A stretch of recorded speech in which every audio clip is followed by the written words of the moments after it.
Okay, I want to preface, before we go to our guest here, with just some basic history.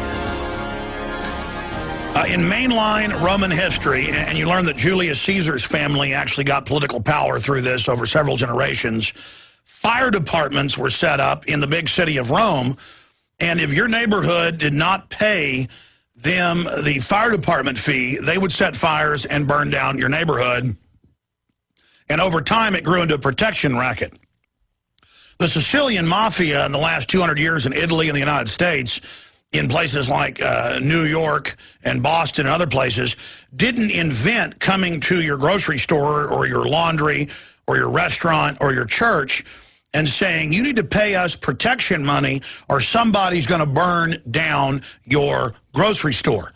I'm not saying who's going to do it, but if you pay me a little protection money and hire my cousin, he'll watch out and make sure nobody burns down your grocery store. And, of course, it's the cousin smiling at you from behind the capo that's going to burn down your grocery store. There was a case of this in New York, I don't know, it was a decade ago, got a lot of attention, so I use it as an example, where somebody with ball-peen hammers knocked out hundreds of car windows for years. And folks noticed that there were billboards everywhere for a company that had shops all over the areas that would fix your windshield for the lowest price. And finally, it was discovered when one of the workers blew the whistle that he had upwards of 8 people going out every night knocking dings and windshields with a ball-peen hammer. Now, that's a false flag, business attack. There's been a lot of evidence that major virus companies are hiring hackers to release viruses that they then already have the fix to. I mean, this really is common sense. Governments in the West the last 100 years have made drugs illegal because the big powerful interests control the drugs being brought in. Now they can shut down their competition with the law they've bought off, and they can make larger profits because it's now a black market item. This is all really just cause and effect, common sense. Hitler firebombing his own Reichstag, that's now been released and confirmed. Hitler blowing up his own military base, blaming it on the Poles to attack Poland and say, oh, look, the Poles attacked our base, our communications base. They even dressed up prisoners and shot them in Polish uniforms and German uniforms to show newsreels of dead bodies. That's how World War II started. That's publicly admitted. So the point is, you know governments do this. You know Gulf of Tonkin was staged to get us into Vietnam saying our ships were attacked. They said it was a conspiracy theory for 40 years. But on the 40th anniversary, the CIA declassified they staged it. We already knew because officers on the ships came back and reported, no, we weren't attacked. That was in the San Diego paper back in '64. But it becomes a rumor, a legend. People heard it was staged. Well, later it came out it was staged. And there's Operation Gladio, over 200 U.S. bombings carried out with NATO in Europe. Their favorite thing was to blow up school buses because that really got folks upset. Then they would grab a patsy, shoot him in the head, and say that, you know, they had committed the bombing of the school bus. So it's time to grow up. The Russians do it. The czars did it before the communists. Every major government does this. And the argument in the Pentagon is, others are doing it, we got to do it. You got Operation Northwoods, where the Pentagon proposed to Kennedy to blow up D.C., bomb Miami, hijack jets by remote control, crash them, blame it on the Russians, start World War III. Kennedy said no, and they said, well, then we're going to just take you out.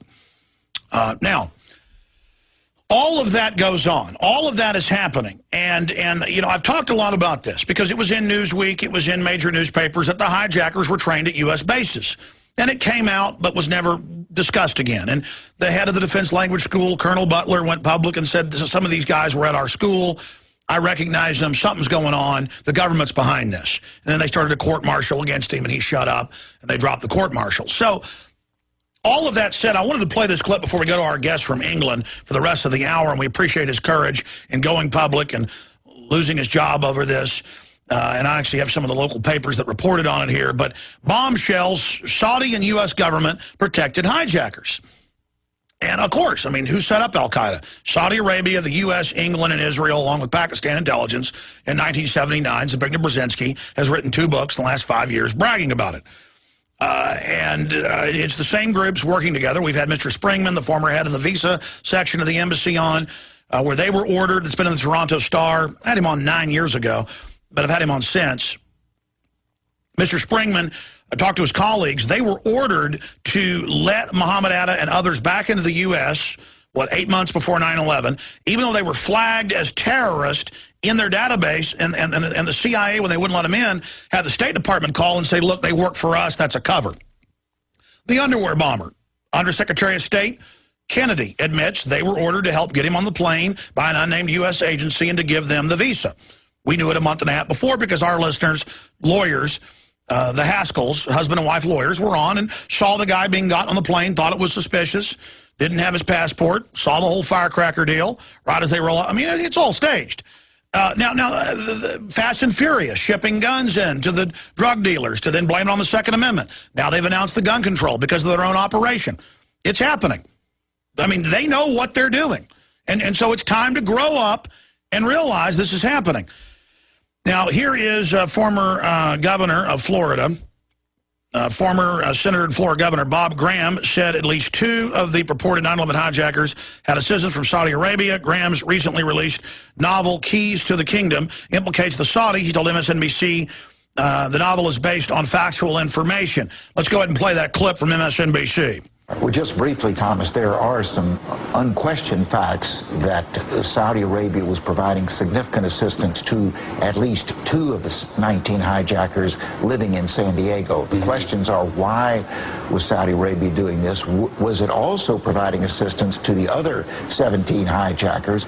And then why did the United States go to such lengths, including censuring the Congressional Inquiry's report on the events leading up to 9/11 that related to the role of Saudi Arabia? So there are a lot of unanswered questions, and Keys to the Kingdom starts with finding those answers. If you say that 40% of what's in this book is fact, okay, you think there we it's go. going to allow for avenues of discussion? That's good. All right, now we are going to our guest, Tony Farrell, served as a high-level intelligence analyst for South Yorkshire Police in Britain from 98 to 2010. In the days preceding the 5th anniversary of the 7/7 bombings, Farrell discovered the 9/11 attacks and 7/7 attacks were acts of state-sponsored terror. And Jaron gave me a more detailed bio on him. He has a university degree in applied statistics, Sheffield, Hallam University, if I'm reading that right. Postgraduate degree in criminal intelligence, analytics and analysis, Manchester University. Postgrad degree, management studies, Sheffield. And we continue on from there, studying future threats. And he was the head of the South Yorkshire Police of their program to analyze terror attacks and threats. And he joins us now, former intelligence analyst. And I have some of the news articles here dealing with it. Police intelligence analyst fired for blowing whistle on false flag terror. Strategic threat assessment matrix concluded 7/7 was an inside job. Tony Farrell is our guest going over that. And we also have mainstream British reports where they admit that most of the IRA bombings were actually run by British intelligence and British Army officers, some of which we've interviewed here. One of them got killed after he was on the show. Not trying to scare folks, just telling you this is not a game. Mr. Farrell, thank you for joining us, and thank you for your courage. Thank you, Alex, and it's a pleasure to be on. So tell us a little bit about yourself, your years of research, and what brought you to going public with this information, and what the police department thought when you brought them this information. Well, I've been working for the police service as a principal analyst since 1998, and had local government experience. I'd also worked for the regional government office, which is part of the Home Office, doing research into crime. So I was quite experienced as a civilian. I wasn't a police officer. And I was used to doing the strategic work. I wasn't privy to the detailed terrorist information from Special Branch, but I did take an overview of the sanitized versions and pull them together in a strategic net. That was my assignment, my annual assignment. And what happened, Alex, was that, as you say, a week up to leading up to the 2010 July the 7th 5-year anniversary, I was merrily going along with my assignment, believing that I was just going to be able to complete it without any problems. And unfortunately, for me, running concurrently was my home study that was into things like the history of geopolitics and what was going on in the world and a bit of church history. And all of a sudden, with a week to go, Alex, I dropped on, through the likes of your program, the possibility of 9/11 being an inside job. That quickly triggered me to do a lot of research in haste at home, hoping to get reassurance that that wouldn't be the case. And unfortunately, it was. As I could see, it was damning evidence. I panicked. I went to my church minister to say what they were doing in this situation, and he just said, "Well, it's terrible, isn't it? Have you thought about checking out 7/7?" Well, I thought, oh dear, I better check that out too. And now we're only talking 2 or 3 days to go before the assignment's due. So I took a day's annual leave and did everything possible, stayed awake for 24 hours. That too wasn't long before it was so obvious, Alex, that it was an inside job as well.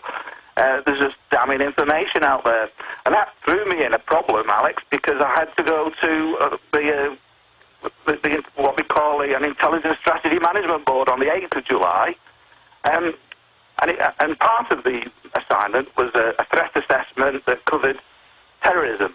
And the component part would normally expect me to go along with all the government rhetoric and narrative on this, which would be to say that the large threat was essentially from Islamic terrorism. Well, I'm sorry.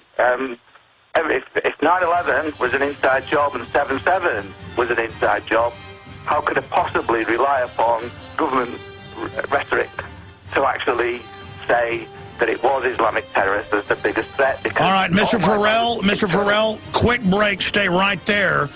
Absolutely, these are the big attacks. These are causing the large numbers of death. If that's an inside job, then you do the statistical analysis. Then government-sponsored terror is the most dangerous. We'll continue with where this led on the other side. So for 12 years, for the big city government and for the central government of the Home Office, the UK, he's an analyst looking at future terror threats, analyzing where the terror threat comes from. Well, if you're actually a real researcher, you would know that there was BBC, London Telegraph. I've got all the articles. Police seize files of spy linked to IRA murders. It goes on and on. Double agent was the real IRA's Omaha bomb team. And I've had these guys on. And hidden in all these articles, because they report on it, but they bury it, it turns out that 7 out of 10 IRA commanders, going back 50 years, on average, were British intelligence, staging terror attacks as a pretext to stay in Northern Ireland and to take the rights of Brits, now the most surveilled people on earth. But side issue, the point is that this stuff's all hidden in plain view. Now, Tony Farrell, their chief analyst, just a week or so out from this big report, in his research, he finds reality. And what happened when you brought them the report, sir? Please continue. Well, the first thing I did, Alex, when this horrible realization occurred to me, I thought that I had to go and alert management. And I did that, Alex, with a briefing note, because we were getting very close to the deadline. This was the 6th of July. The deadline was required on the 8th of July. So I made it my business to alert management. I shocked them with a briefing note that gave all the hyperlinks. So I alerted them to your films. I alerted them to Loose Change and the compelling videos that were out there. That was on 9/11, and likewise with 7/7, the research, the compelling research. And I was saying to management, look, it's a case of Houston, we've got a problem here, and we need to have a look at it because things aren't the way they seem. And that shocked management, and they really, on the 7th of July, they really sort of tried to wrap me up in cotton socks, Alex, and tried me to go along with it and not rock the boat and go to the Intelligence Strategy Management Board on the 8th, disregarding what I believe to be the threat and just carry on as normal. I'd done all the work, so I was in a position where I could have actually carried out and handed over the assignment to their satisfaction. They'd have loved that. My problem was it would go against my conscience. And quite frankly, Alex, this was a case I couldn't keep silent on. Silence, it's not golden, it's yellow. And I wasn't going to be cowardly over this. I had to make a stance. It was a defining moment on the 5th anniversary, that 7th of July, 2010. I came to that decision in my own conscience that I must make the stance. And on the 8th of July, I went in and made my stance and refused to hand over the product that they wanted later on for that afternoon's presentation to the Intelligence Strategy Management Board. I was asked then to explain myself in a report. I was sent home, away from the office, where they did an audit of my computer. And I was asked to come back in a few days' time with a report that explained why I felt necessary to make the stand, which I duly did. I told them all the reasons. I made inferences on the strategic threat to do with the New World Order.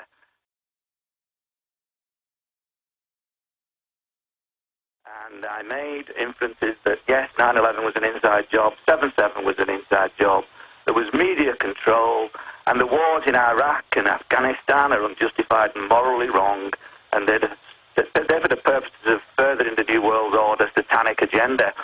And, of course, that didn't go down well, but it was a report that didn't pull any punches, and I simply said, look, I cannot go against conscience. The Ninth Commandment, I'm a Christian, the Ninth Commandment says, thou shalt not bear false witness.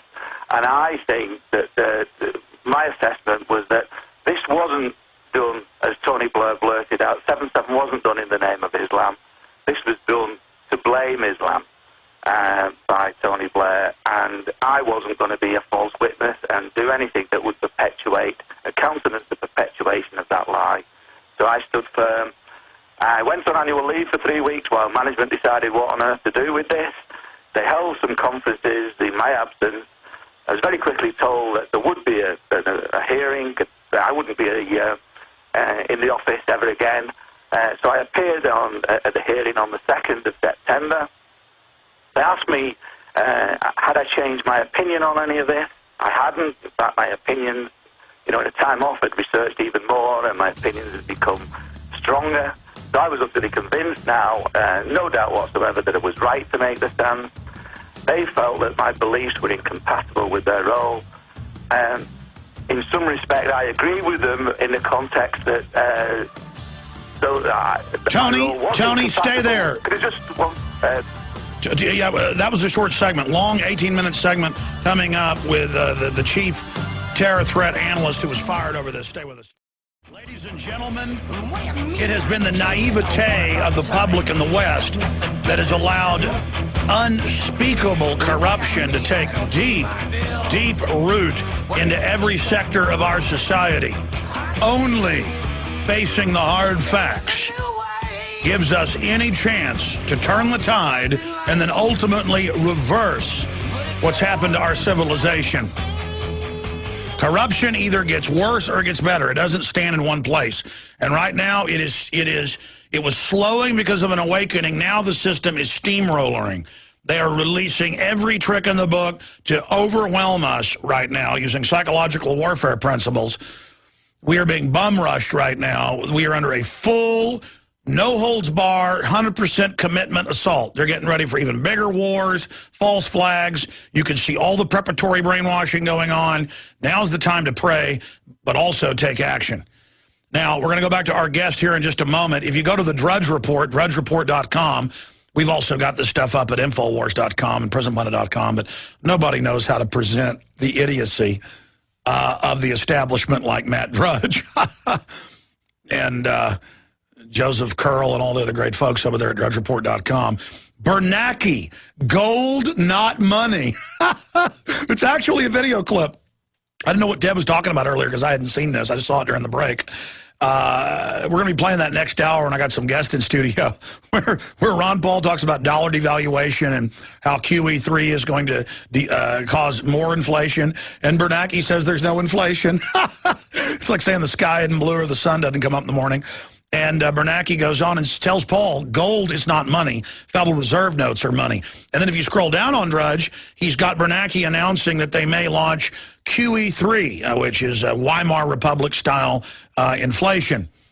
Meanwhile, the depression's so bad, there's copper thieves running around robbing. Crime is exploding, but the government says everything is wonderful. We're going back to our valiant guest to break down his view of 9/11 and 7/7 from a criminologist and statistician's expert of view and what evidence showed him that these were blaring inside jobs. Gee, I think the hijackers trained at U.S. bases admitted, but nobody investigates that. I think that might be a little place to start, but we're going to talk to him here in just a moment.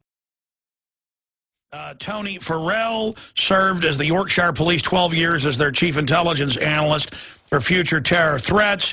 He has, 3 degrees in criminology and statistics. And the point here is that he was following this big report on future threats and said, well, there does show there's some Muslim terrorists, but the big threat is government-sponsored. Here's my evidence. They said, we don't want to see that. It's not compatible with our narrative. So I mean, you hire analysts to give you what the threat is, and even upon the threat of being fired, does he want to change your mind?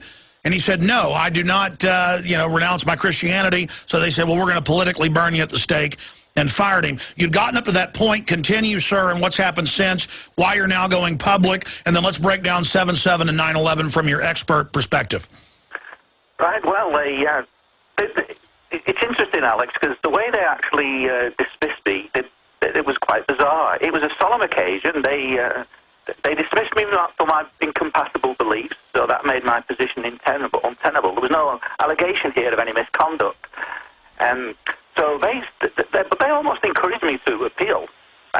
So in one sense, they said, look, there's an appeals process to the Police Authority Appeals Committee.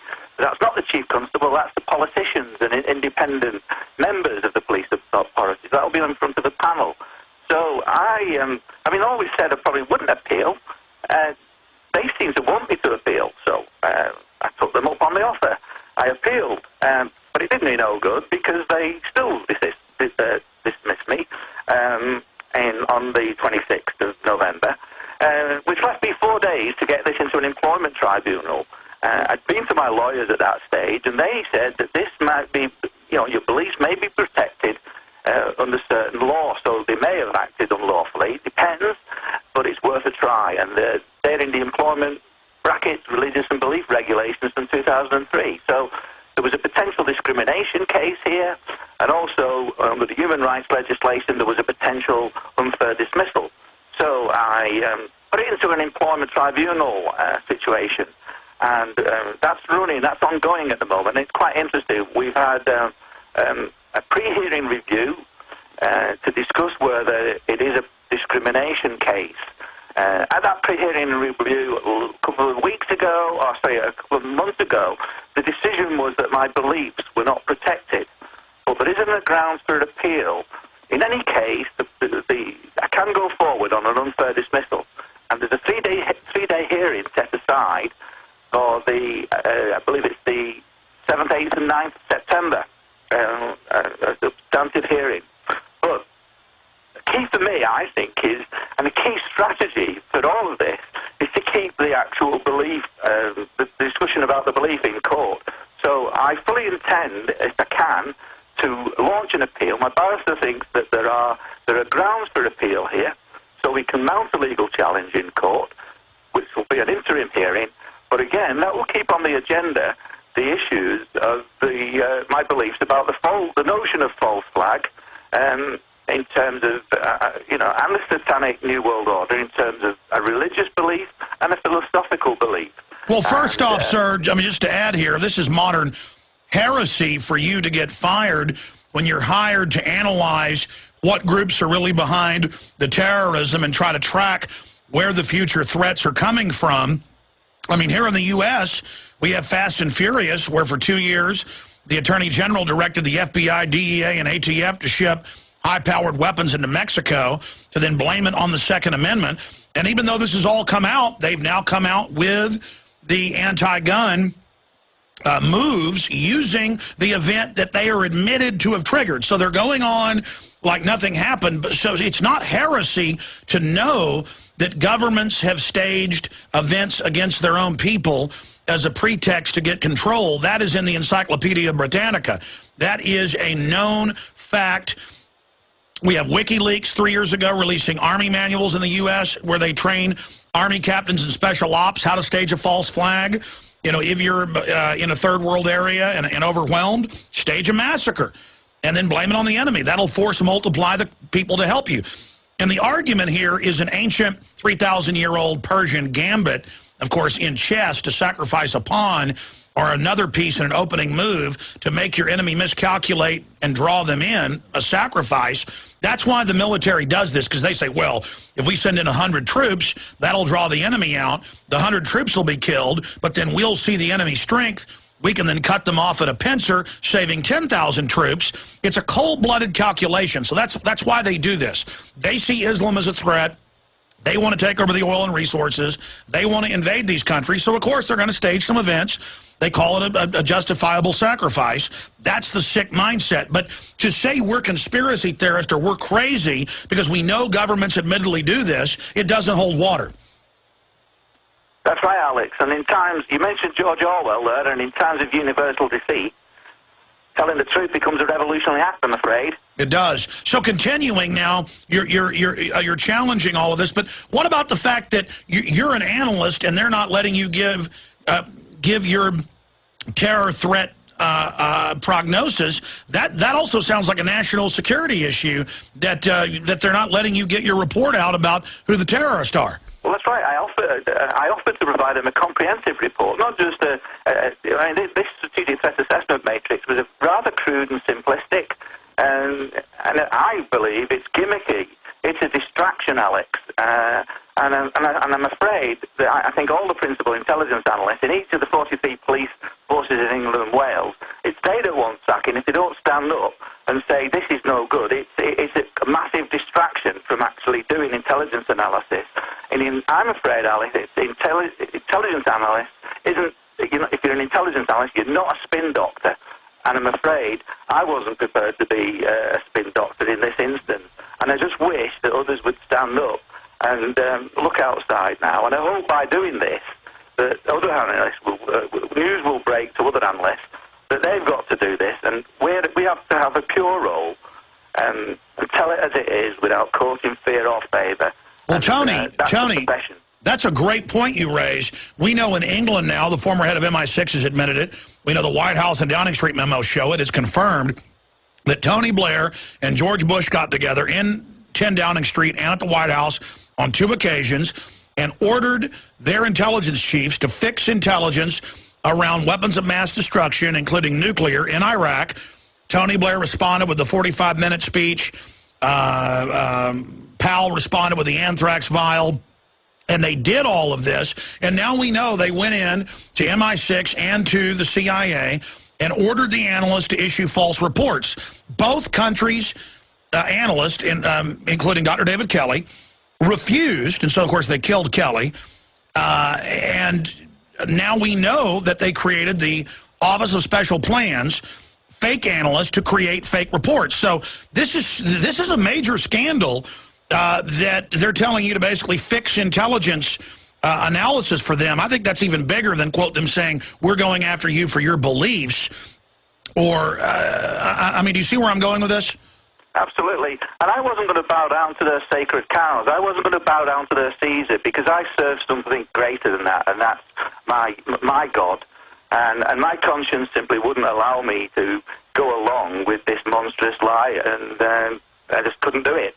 And that's what led me to get the sack. And I'm afraid if they're actually exerting that kind of pressure on other analysts, well, if they want to be have a conscience, then they're going to have to get the sack, unless this is blown up. And I feel as though there's a chink here in the armour, Alex. I think the British police force, they can be put under pressure here if we can just get this publicised more.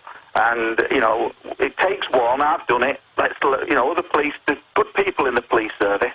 And, they could start to come out now. And that's what I really do hope will happen. Well, they better, because the corrupt banks that run England and the U.S. and Europe are going to continue to stage terror attacks if we don't. Now continuing here, looking at 7/7, looking at 9/11, look at Sybil Edmonds. She's an FBI translator, translating NSA communiques. She testifies in the 9/11 Commission in closed doors that she heard the leaders of al-Qaeda on the phone with the CIA being directed in the year leading up to the day of 9/11 in sex slaves, weapons, drugs, laundered cash. Of course, we know al-Qaeda was created by our own government, so that makes sense. And she tries to bring that to her supervisors and is told to shut up. So there's not an analyst. There's somebody listening to all of this going on. And there's hundreds and hundreds of other people who have seen and witnessed the same thing. Let's look at 7/7 first. Of course, the 7/7 bombings in London, for those that don't remember, used to sell the Iraq war and more. Break down the big blaring issues with that, sir.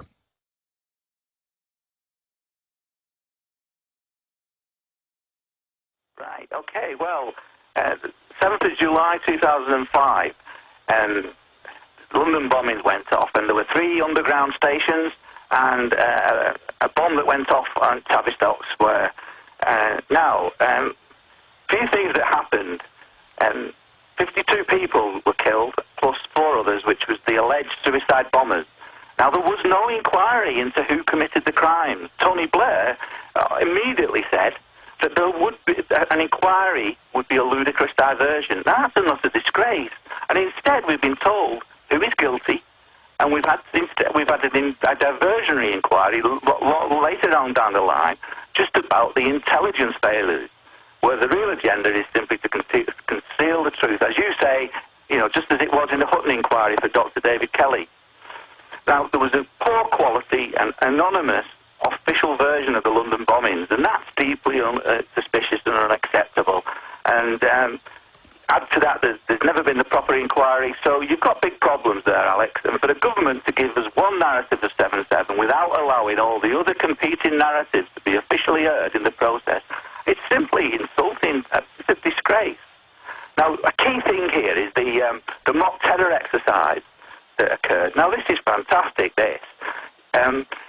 Peter Power, advisor consultant, when all the bombs go off, shortly afterwards, we're talking an hour or so after the bombs have gone off, this guy, Peter Power, advisor consultant, goes on TV and announces this. He says that this is amazing. The terror attack, the terror training drill that we are into at the moment, where there's 1,000 staff involved, was simulating bombs going off at the exact same stations and locations as actually happened. Now, in statistical terms, Alex, it's as certain can be that a drill exercise matching the exact same locations and dates of the actual bombs, that could not have occurred by mere coincidence. Now, was that investigated? No. Should it have been? Well, you're damn right it should. And by the way, we're going to break. We got 2 more segments. Offers the insight that's needed to find out really what happened. And it's a disgrace that it... All right, stay there, sir. We got to go to break, and we're going to come back and let you finish on that. We got one little segment in that first 5 minutes of the hour, then we got guests coming in. We'll definitely have to have you back up in the future just to go over your own research. But absolutely, they ran drills on 9/11. Oklahoma City, they always run a drill to cover the real attack. You know, a lot of people engage in delusional, magical thinking. They think that you can just decide there aren't false flag terror attacks. I mean, you read the history of France and England fighting with each other and others. They were constantly doing it. Constantly doing dirty tricks against each other. Blowing up an ammo dump and then blaming it on the other. This is war. The issue is war is now being used against us domestically by our own governments. That's an act of war, shipping tens of thousands of firearms into Mexico, then blame it on the Second Amendment. And it's admitted the government did that. Okay, people, we need to grow up or they're going to keep using this tool. So this is a short 5-minute segment, sir. We got one more little 5-minute segment, and we'll have to have you back. But continuing talking to Tony Farrell, who was in his police department and also worked in the federal government as a top terror analyst, ran into all this false flag history and information. You'd gotten into the drills of 7/7, the exact same bus, exact same place, exact same time, exact same trains, exact same place, exact same time. Actuaries have been done. It's in the thousands of trictillions. That's, billions of times all the sand grains in the world. It's nearing infinity. I mean, it's the equivalent of finding a unicorn, a leprechaun, and Santa Claus in your backyard jumping rope. It doesn't exist. But please continue. Yeah, the spineless, anonymous Home Office official version that had flaws in it that subsequently the government had to admit that there were lies. The 740 ghost train that went from London to St Pancras that the Patsies were supposed to be on, but they didn't catch because the train never ran, and that was only an independent researcher that found that out later on and shamed the government. They had to change it, but they couldn't get the story to fit. So that whole sort of patch of the report is ludicrous. And, of course, why run the drill? Well, you've got some young Arab gentlemen who are working, with the government, who are teachers and things. They're taking part in a patriotic anti-terror drill. Uh-oh, something's going to happen. Yeah. And Alex, I'm afraid at least one or two of those, patsies were taken out and assassinated at Canary Wharf is the most plausible explanation. I certainly don't believe they were on the trains and the military style explosives on the trains. A far more plausible explanation than the so-called explosions on in the back packages that they self-detonated themselves in wonderful synchrony. So all of that seems totally ludicrous. The profiles of these bombers, the personification of these people was not such that these were going to commit suicide. And if they've got videos that purport that they were, I actually believe that was part of a training drill. So there's so many things wrong with it. And I think we look at the G8 summit on the day at Glen Eagles, and what on earth was Tony Blair doing a few hours later, coming on record when the police had announced that we don't know who's done this yet, but Tony Blair does. He knows this is being done in the name of Islam. Now, I think that is a disgrace. I think that is unacceptable. But I wish just good people in the UK would actually see it, because I think they're blind. Well, it gets worse. At the Tavistock Institute bus bombing, it turns out there were people with fake bandages on who were seen before and then after with them off, covering their whole faces, being bandaged up. This was off the charts, insane and openly staged. And the reason they had to admit they were doing drills is because people who were part of the drill then start questioning what happened, but by seeing an authority figure admit the drill, then they think it's all out in the open. That's why Larry Silverstein admits they blew up Building 7. We'll be right back. Well, we got Matthew Medina and Cody Hess, great political activist, with a lot of news joining us coming up the next segment. They've also brought a friend along, Miss French. But we're going to be talking more in the future with Tony Farrell. He's got a website going up soon. He's going to be publishing stuff as an open source analyst for the people. We also need to support him in what he's doing there in Airstrip 1. Tony, you were making the point during the break to myself. You've been out for a week now, or 5-6 days, and no mainstream media in England. You would think this would be newsworthy, that a head analyst at a police department, a guy who was an analyst for the central government, the Home Office, comes out with this, and that they're staying quiet. They don't want folks to look into this. On a lot of truth websites all over the world, in a remarkably short space of time, following the interview I did on richplanet.com. And I point out, Alex, there's an people don't have to take my word for it. They can Google, they can search the web, and there's some fantastic analysis. The Big Picture 7/7, The Ripple Effect, Seeds of Deconstruction. All these documentaries are so superior to the government versions, and people need to make their own mind up. They need to start looking, because there's utterly compelling evidence that makes the government version ludicrous. And we've had a recent inquiry, Alex, as you know, to look at intelligence failures, Lady Justice Hallett. And don't take my analysis, I've not gone into too much detail on that, but there's a chap called Nick Colostrum who stayed every day at the inquiry and has done detailed analysis that completely discredits the whole of that inquiry. And that needs to be seen and needs to be heard, because that inquiry never allowed any searching questions to be asked. Why not? And there's counter-narrative, there's analysis that ruins the inquiry's verdict. And if that's the case, we've got corruption in the court too, I'm afraid. And certain witnesses aren't being allowed to call, so it's all biased. So where do you go? We've got to get a breakthrough to mainstream media. We've got to get the public alerted, because I'm afraid, Alex, it's a bit like you say it is in America. People are just blind to it, and they turn a blind eye, and they're cowardly, and they need to wake up. It's hard as it may seem, but we can't keep silent any longer. And we need to put pressure. Through my court case, we can put pressure on one police force. You know, we can, the court, this is potentially one means to really put pressure on the government. So I think, Alex, there's going to be a truth movement behind the progression of my court case, and that might help.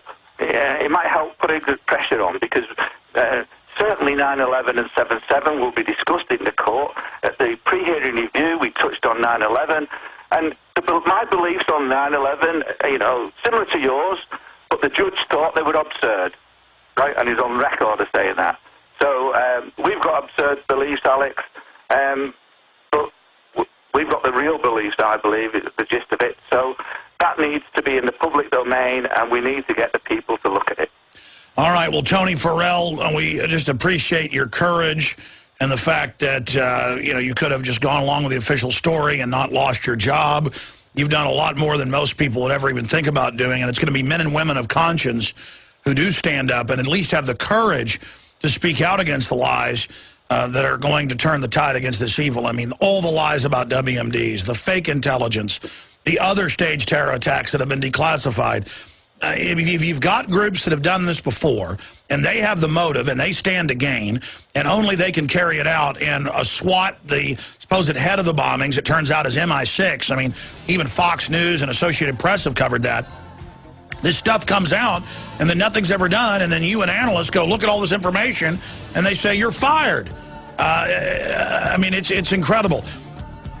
Mr. Farrell, thank you so much for joining us. We look forward to talking to you again in the future. We'll have you back as a criminologist to really walk through all of this, not just your case, in the near future. Godspeed. Thank you, Alex. God bless. Thank you, sir. We got guests coming in studio coming up. Stay with us.